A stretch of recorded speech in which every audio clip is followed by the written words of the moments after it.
Ward Bond reveals the gentleman. John Wayne, who was the biggest jerk. John Wayne was born Marion Robert Morrison on May 26, 1907, in Winterset, Iowa. His early life was far from glamorous, marked by his family's struggles and frequent moves. He was a robust, athletic young man, nicknamed Duke after his Airedale Terrier, a moniker that would later become synonymous with his screen persona. Morrison's passion was not initially acting, but sports. He excelled in football, becoming a formidable lineman. His athletic prowess earned him a scholarship to the prestigious University of Southern California, a pivotal moment that seemed to set him on a path away from the modest circumstances of his youth. However, a surfing accident tragically cut short his football career, costing him his scholarship. Stranded in Los Angeles without a clear path forward, young Marion Morrison took odd jobs around the burgeoning movie studios, a twist of fate that would redirect his life entirely towards the bright lights of Hollywood. Marion Morrison's entry into Hollywood was through the back door, literally. He started working as a prop man for Fox Film Corporation. It was a physically demanding job, but it put him on the studio lot, where he was seen. His imposing frame and quiet demeanor eventually caught the eye of legendary director John Ford, who was already establishing himself as a master filmmaker. Ford, known for spotting raw talent, took a liking to Morrison, giving him small walk-on parts and bit roles. These were often uncredited appearances, flashes of the future star in background scenes. His first significant opportunity came in Raoul Walsh's 1930 Western epic, The Big Trail.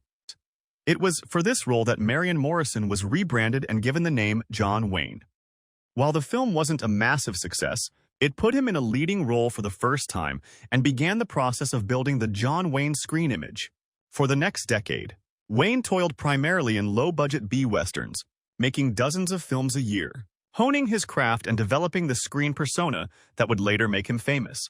It was a period of hard work, little glamour, and constant striving for better roles. It was in this same Hollywood landscape, often on the same studio lots, or working for directors like John Ford, that Ward Bond was also making his way, having also come from University of Southern California football. Bond, too, possessed the physicality and screen presence suited for the era's films. He was starting to build a reputation as a reliable character actor. Their paths, which had crossed on the football field, began to converge professionally in Hollywood, appearing in many of the same early, less than memorable films. Their shared past provided an immediate camaraderie in the often impersonal world of studio filmmaking, laying the groundwork for their intertwined future. The turning point arrived decisively in 1939.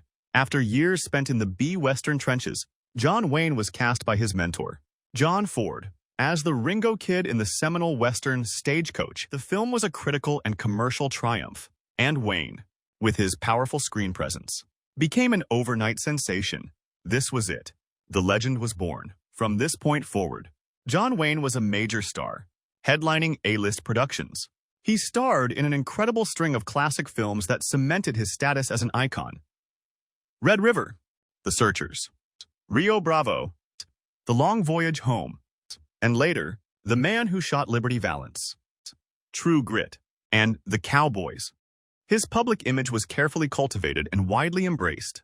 He was the rugged individualist, the man of action, the moral compass in a chaotic world. He represented strength, honesty, and traditional American values. The media portrayed him as a down-to-earth, straight-talking gentleman, a role he seemed to embody both on and off-screen for his legions of fans. This image of the gentleman John Wayne became his brand, his legacy. Crucially, throughout this period of meteoric rise and sustained superstardom, Ward Bond was a constant presence in John Wayne's life. Their shared history from USC and their early days working together under Ford had forged a bond that deepened with each passing year and every shared project. Ward Bond starred alongside John Wayne in an astonishing 24 films, including many of Wayne's most famous works. Bond became an integral part of the John Ford Stock Company and John Wayne's professional and personal circle. They hunted, fished, drank, and socialized together constantly. Their friendship wasn't just convenient, it was foundational. Ward Bond was a fixture in Wayne's life when the cameras were off, a trusted friend who saw beyond the public persona. This unique, intimate vantage point gave Ward Bond unparalleled insight into the man behind the icon, an insight that would ultimately lead to his shocking private assessment. John Wayne's life outside of filmmaking was as eventful and often tumultuous as was any Hollywood star's.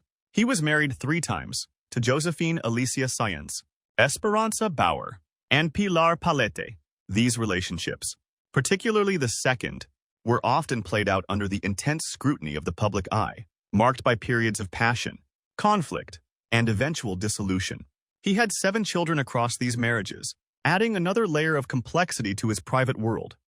Yet, through the ebb and flow of marriages, the challenges of fatherhood, and the immense pressure of maintaining his status as a global icon, one relationship remained remarkably stable and profoundly deep: his friendship with Ward Bond. While wives and circumstances changed, Ward Bond was the unwavering constant in John Wayne's life. Their bond, forged in their youth, became a cornerstone of their adulthood. They were more than just friends. They were, in many ways, family, a relationship built on decades of shared experiences, inside jokes, mutual support, and an understanding that only comes from knowing someone for a lifetime, from their humble beginnings to the pinnacle of fame. It was this extraordinary, enduring intimacy that placed Ward Bond in a unique position to witness the private realities of John Wayne, the moments when the public persona slipped and the man underneath was revealed. So, what exactly did Ward Bond allegedly see that could make him label his closest friend, the beloved icon John Wayne, as the biggest jerk? One significant area of friction, reportedly observed and deeply felt by Ward Bond, was John Wayne's escalating arrogance and ego as his fame grew. While Wayne always had a strong personality, superstardom seemed to amplify it, turning confidence into condescension. Bond, who remained a character actor despite his own success and prolific career, allegedly saw how Wayne began to expect deference, how he could dismiss opinions that weren't his own, and how the world's adoration seemed to inflate his self-importance to a level that sometimes bordered on insufferable. According to tales passed down among old Hollywood insiders, Ward Bond would witness Wayne holding court, loudly expounding on subjects he knew little about, expecting everyone to listen and agree simply because he was John Wayne. Bond, known for his directness but also a more grounded perspective, reportedly found this increasingly grating. He'd seen Marion Morrison scraping for roles. Now he saw John Wayne demanding the world bend to his will. It wasn't just confidence. It was an entitlement that, from Bond's perspective, was the hallmark of a genuine jerk. It is said Bond privately lamented. He started believing his own press clippings. He thinks being the Duke means he knows everything about everything. This arrogance often manifested in Wayne's demanding and sometimes dismissive behavior on set. While Wayne was known for his professionalism and hard work, he also had a reputation for being tough, even harsh, on those around him, especially if things weren't going his way. Ward Bond, a veteran of countless sets and known for his camaraderie with crews and fellow actors, allegedly saw the sharp tongue, the impatient glare, the cutting remarks directed at people just trying to do their jobs. A widely circulated, though difficult to definitively verify, anecdote speaks of a time on set where Wayne publicly berated a crew member over a minor issue. Ward Bond, witnessing this unnecessary cruelty, reportedly stepped in, not directly confronting Wayne, but perhaps offering a quiet word to the crew member or giving Wayne a look that spoke volumes. These moments, where the public saw the strong leader, Bond allegedly saw the petty tyrant, a man who used his power to make others feel small. Perhaps the most significant and well-documented source of tension, and allegedly a major factor in Bond's biggest jerk assessment, was their increasingly bitter political divide. As John Wayne became more overtly and rigidly conservative in his later years, his public statements and private opinions grew more fervent, sometimes bordering on intolerance. Ward Bond, while also conservative, was reportedly more nuanced, more open to differing viewpoints, or at least less inclined to aggressively confront those who disagreed with him. Their arguments about politics were legendary among their circle. What started as friendly debates reportedly devolved into heated clashes, with Wayne unwilling to tolerate any opinion that deviated from his own. Ward Bond, witnessing this closed-mindedness and the vehemence with which Wayne would attack opposing views, allegedly found it deeply disappointing and frustrating. He saw a lack of empathy, an inability to understand perspectives different from his own, which, to Bond, was a fundamental characteristic of a jerk. According to accounts, These political clashes weren't just intellectual disagreements. They strained the personal bond. Wayne reportedly couldn't separate the political from the personal, sometimes treating Bond with suspicion or impatience when their views diverged. It is said Ward Bond felt increasingly alienated by Wayne's political fanaticism, seeing it as consuming the man he knew and respected. Beyond the public persona and political differences, Ward Bond allegedly saw the impact of John Wayne's personal struggles on his character and behavior. Wayne battled with alcohol, multiple tumultuous marriages, and the immense pressure of maintaining his iconic status. These pressures reportedly sometimes brought out a harshness, a weariness, or a self-absorption that Ward Bond witnessed firsthand. It's whispered that Ward Bond was often the one Wayne leaned on during difficult times. But this wasn't always a two-way street. Sometimes, in his own struggles, Wayne reportedly became demanding, self-pitying, or even cruel, venting his frustrations on those closest to him, including Bond. Ward, the loyal friend, was there to listen, but allegedly also saw the less admirable ways Wayne coped: the excessive drinking, the emotional outbursts, the inability to take responsibility. These were not the actions of the noble hero on screen. They were, in Bond's potential view, the messy, sometimes ugly realities of a man under immense pressure, acting like, well, a jerk. Furthermore, there was allegedly a subtle resentment Ward Bond held regarding how John Wayne sometimes took their friendship for granted. Decades of unwavering loyalty, shared history, and constant presence could, paradoxically, lead to a dynamic where Wayne simply expected Bond to be there, to support him, to agree with him, without necessarily appreciating the depth of Bond's own character or the sacrifices he might have made for the friendship.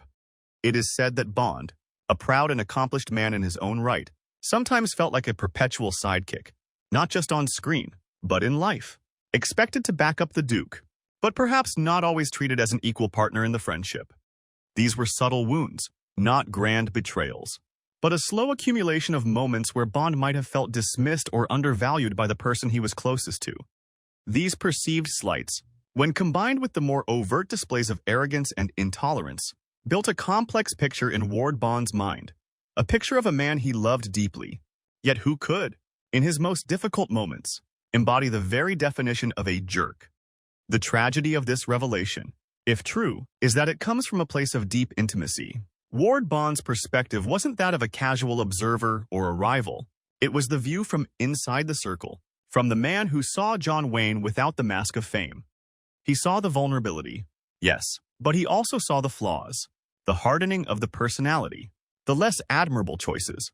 And while the world continued to adore the image of the gentleman, Ward Bond, in his private moments, carried the burden of knowing that his best friend, the legendary John Wayne, could also be, in his own words, the biggest jerk.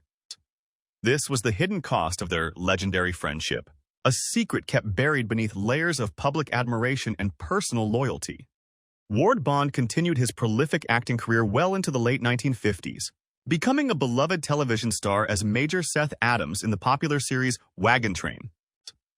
He remained close to John Wayne, their bond seemingly unbreakable despite their reported differences. But time and fate are unforgiving.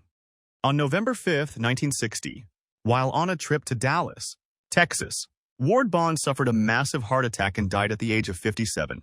His death was sudden and deeply shocking to Hollywood and the public. For John Wayne, it was a devastating blow. Losing Ward Bond, his friend of over 30 years, the man who had been by his side since their youth, left a void in his life that was reportedly never truly filled. Wayne himself, a man not easily given to public displays of deep emotion, was visibly grief-stricken. It is significant that Ward Bond's death occurred before some of the more intense controversies surrounding John Wayne's political views and public statements in the late 1960s and 70s. This means that any definitive, public revelation from Bond about Wayne's character, if such a thing existed in a formal sense, was cut short. Instead, the insights into Bond's private views reportedly emerged gradually, perhaps through the handling of his personal effects, letters, or the recollections of those to whom he confided before his untimely passing. His death sealed his lips, leaving his true, complex perspective on his famous friend to be pieced together from fragments and whispers, adding another layer of mystery to the man behind the legend. John Wayne remains an enduring icon of American cinema. His image of the rugged, principled hero etched in cultural memory. The public adored the gentleman. But the story of his deep friendship with Ward Bond and Bond's alleged private view offers a powerful reminder that even the most towering figures are complex human beings, capable of both great loyalty and frustrating flaws.